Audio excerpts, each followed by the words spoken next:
በአዲስ አበባ ከተማ አዲስ የኮሪደር ልማት እንደማይኖር ቢገለጽም አሁንም አንዳንድ ቤቶች የመፍረስ ዕድል እንዳላቸው አውቀናል። በዚህ ምክንያትም ቤቶች፣ ህንፃዎችና አጥሮች ሊነኩ እንደሚችሉ ለማወቅ ችለናል። በሌላ መረጃ ደግሞ አዲስ አበባ ውስጥ ከተፈቀዱት 13 የህንፃ ቀለሞች ውጭ መጠቀም መከልከሉ ታውቋል። ከዚህ ጎን ለጎን ደግሞ የአዲስ አበባ ከተማ ግንባታ ፈቃድና ቁጥጥር ባለስልጣን ግንባታ ጀምረው ላቆሙ የህንፃ ግንባታ ባለቤቶች ማስጠንቀቂያ ሰጥቷል። ሰላም ቤተሰቦች መረጃዎቹን የት ሀገርና የት ከተማ ሆናችሁ እየተከታተላችሁ እንደምትገኙ በሐሳብ መስጫው ላይ ጻፉልን። አሁን ዝርዝር መረጃዎቹን አንድ በአንድ ወደ እናንተ እናደርሳለን። እስከ መጨረሻው አብራችሁን ቆዩ።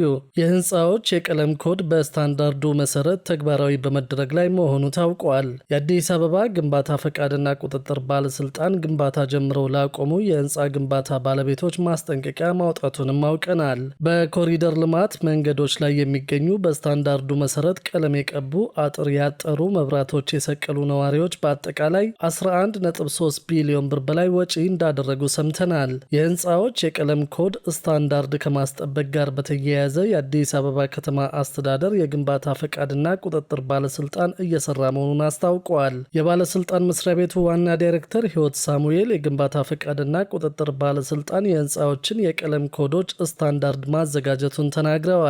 የህንፃ ባለቤቶች ህንፃዎችን ቀለም ለመቀባት ይህንን ስታንዳርድ ከባለስልጣን መስሪያ ቤቱ የሚሰጣቸው ብቻ መሆኑንም ዳይሬክተሯ አያይዘው ገልጸዋል። ለከተማዋ የሚስማሙ 13 አይነት ቀለማት መለየታቸው ከዚህ ቀደም መነገሩ ይታወሳል። ይህም ግንባታው ተጠናቆ አገልግሎት በመስጠት ላይ የሚገኝ ህንፃ ከተማ አስተዳደሩ በሚያወጣው የአፈጻጸም እርከን አቅጣጫ የቀለም ዲዛይኑን የሚተገብር እንደሆነ ታውቋል። የኮሪደር ልማት ባለፈባቸው አካባቢዎች ያሉ ግራና ቀኝ ቤቶች እድሳት የተደረገባቸውና በስታንዳርዱ መሰረት ቀለም የተቀቡ መሆኑን የባለስልጣኑ ዳይሬክተር ተናግረዋል።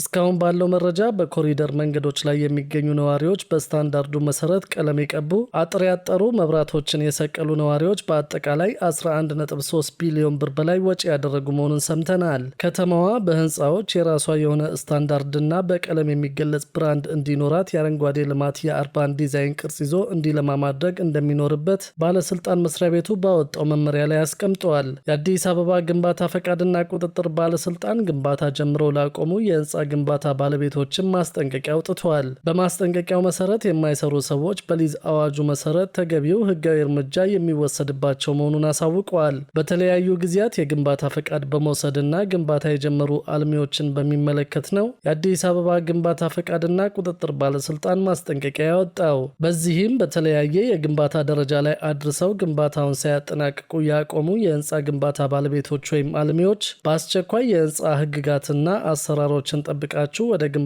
ስራ እንድትገቡና አጠናቃችሁ ለአገልግሎት ዝግጁ እንድታደርጉ ሲል አሳስበዋል። ይህን ተግባራዊ በማያደርጉት ላይ ግን በህንፃ አዋጅ ደንብና መመሪያ እንዲሁም በሊዝ አዋጁ መሰረት ተገቢውን ህጋዊ እርምጃ የሚወስድ መሆኑን ባለስልጣን መስሪያ ቤቱ አሳውቀዋል። በከተማ አስተዳደሩ እየተገነቡ ባሉ ቤቶች የሚገጥሙ ችግሮችን ከወዲሁ ለመፍታት የሚያስችል ውይይት ማካሄዱንም ባለስልጣኑ አስታውቀዋል። በአዲስ አበባ ከተማ አስተዳደር የግንባታ ፈቃድና ቁጥጥር ባለስልጣን የክትትልና ቁጥጥር ዘርፍ ምክትል ዋና ዳይሬክተር ኢንጂነር አበበ እሸቱ ከቤቶች ልማትና አስተዳደር ቢሮ ጋር በመቀናጀት በግንባታ ሂደት ወቅት እያጋጠሙ ያሉና ሊያጋጥሙ የሚችሉ ችግሮችና መፍትሄዎቻቸው ላይ ውይይት መካሄዱን ጠቁመዋል። በቤቶች ልማትና አስተዳደር ቢሮ የቤቶች ልማት ዘርፍ ምክትል ስራ አስኪያጅ አቶ መኮንን ሚጀና በበኩላቸው በተለይም በ70/30 ፕሮጀክትና ሌሎች የግንባታ ስራዎች ላይ በፍላጎትና አቅም ያላቸው አማካሪዎችና ማህበራት ክፍተቶቻቸውን ሞልተው በጥራትና በጊዜ እንደዚሁም ደህንነቱ በተጠበቀ መልኩ እየተሰራ ስለመሆኑ ተናግረዋል። በዚህም መሰረት የቀጣይ የስራ አቅጣጫ መሰጠቱም ተገልጿል። በመጨረሻም የተጀመሩ ፕሮጀክቶች በተያዘላቸው ጊዜ ገደብና ጥራት ተጠናቀው በአፋጣኝ ለአገልግሎት እንዲውሉ ለማስቻል ሰፊና ጥልቅ ውይይት ከተደረገ በኋላ ስምምነት ላይ መደረሱን የተነገረው። ከዚሁ ጎን ለጎንም ምሽት ላይ ለሚካሄድ ማንኛውም የህንፃ ግንባታ በቅድሚያ ፈቃድ ማውጣት ግዴታ እንደሆነ ተገልጿል። የምሽት የግንባታ ፈቃድ አገልግሎት መኖሩን ባለማወቅ ምሽት ላይ ያለ ፍቃድ ግንባታ የመገንባት ከፍተኛ ዝንባሌ እየታየ መሆኑ ታውቋል። ሆኖም ምሽት ላይ የሚደረግ የግንባታ እንቅስቃሴ ፈቃድ የሚያስፈልገው መሆኑን የአዲስ አበባ ከተማ አስተዳደር የግንባታ ፈቃድና ቁጥጥር ባለስልጣን ያስታወቀው። በሌላ መረጃ ደግሞ በአዲስ አበባ ከተማ በዚህ ዓመት የሚጀምር አዲስ የኮሪደር ልማት እንደማይኖር ቢገለጽም ባልተጠናቀቁ የኮሪደር ልማት አካባቢዎች የሚኖሩ አንዳንድ ቤቶች የመፍረስ ዕድል እንዳላቸው አውቀናል። ቤቶቹ የሚገኙት እስካሁን ባልተጠናቀቁ የኮሪደር ልማት አካባቢዎች ላይ መሆኑን ያገኘነው መረጃ ያሳያል። በዚህ ስራ ምክንያት ቤቶች፣ ህንፃዎችና አጥሮች ሊነኩ እንደሚችሉም ነው ለማወቅ የቻለው። በዚህ ዓመት የሚጀመር አዲስ የኮሪደር ልማት አይኖርም ቢባልም ይህ የቤቶች ፈረሳ መረጃ መውጣቱ ብዙዎችን ማስደንገጡን አውቀናል። የከተማው አስተዳደር አካባቢዎቹ በኮሪደር ልማት አካባቢዎች ያሉና በአንዳንድ የፕላን ለውጥ ምክንያት ሊነኩ የሚችሉ ግንባታዎች ሊኖሩ እንደሚችሉ ገልጿል።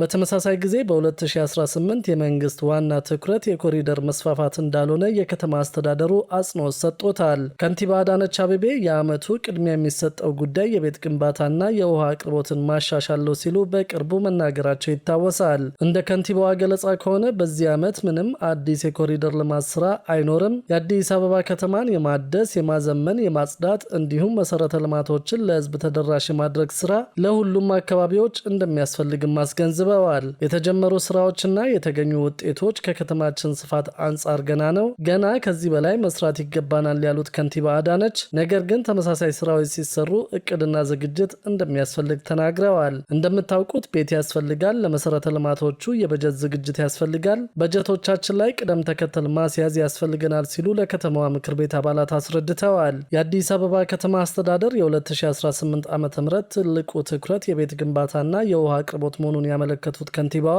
ለዚህም የሚሆን በጀት የከተማዋ ምክር ቤት ባለፈው መደበኛ ጉባኤ ማጽደቁን አስታውሰዋል። የአዲስ አበባ ከተማ ምክር ቤት ባለፈው ሐምሌ ወር መጀመሪያ ላይ ባደረገው መደበኛ ጉባኤው ያጸደቀው በጀት 350 ቢሊዮን ብር ነበር። ከዘንድሮ የአዲስ አበባ በጀት ውስጥ ለቤቶች ልማት ዘርፍ የተመደበው 24.6 ቢሊዮን ብር እንደሆነ ታውቋል። ጠቅላይ ሚኒስትር አብይ አህመድም በቅርቡ መንግስት 1.5 ሚሊዮን ቤቶችን ለመገንባት ማቀዱን ማሳወቃቸው ይታወሳል። ሆኖም ሁለተኛው የኮሪደር ልማት እስኪጠናቀቅ ድረስ ሊፈርሱ የሚችሉ መኖሪያ ቤቶች መኖራቸው ነው ይፋ የተደረገው። ቤቶቹ ጥቂት መሆናቸውንና በተቻለ መጠን አዳዲስ የቤቶች ፈረሳ እንዳይኖር እንደሚሰራም ተገልጿል። ነዋሪዎች ግን በሌሎች አካባቢዎች የተነሱ ነዋሪዎች በቂ ካሳና ምትክ መሬት ሳያገኙ ይህ የቤቶች ፈረሳ መረጃ መውጣቱ ተገቢ ያለመሆኑን ጠቅሰው ተችተዋል። የኮሪደር ልማቱ በርካታ ነዋሪዎችን አፈናቅሏል በሚል የአሜሪካ መንግስትና አምነስቲ ኢንተርናሽናል መተቸታቸው ይታወሳል።